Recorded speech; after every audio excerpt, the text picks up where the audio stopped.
ויש קבוצה של סטודנטים מן הדרום שכבר שרתו השנה במילואים, אבל לא המתינו לצווי 8, והיום התייצבו לשירות קרבי בהתנדבות. כתבנו סגי בשן היה איתם באימונים לקראת היציאה לשטחים.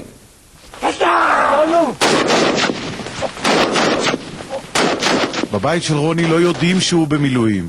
הצו שקיבל היה לעוד מספר חודשים, אבל רוני לא היה יכול לראות מן הצד את התמונות שמגיעות מהשטחים, והוא התנדב מיד לשירות נוסף, למרות המחיר האישי והכלכלי שישלם. קשה להסביר לאישה, קשה להסביר לילד, קשה להסביר להורים, לאנשים מסביב, שאתה הולך לסכן את עצמך ולהתנדב בלי שיקראו לך. אבל לעצמי אני הסברתי ואני מבין טוב מאוד. קבוצת הסטודנטים הזו מאוניברסיטת בן גוריון בבאר שבע התנדבה לשירות מילואים נוסף. הפגיעה בלימודים לא הפריעה להם כלל, ומכתב הסרבנים רק דרבן עוד ועוד להצטרף. מחר הם כבר יהיו במוקדי הקרבות.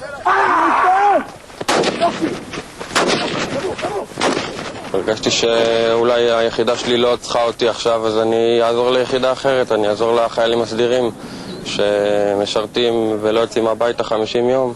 גם הסגל האקדמי לוקח חלק בנטל.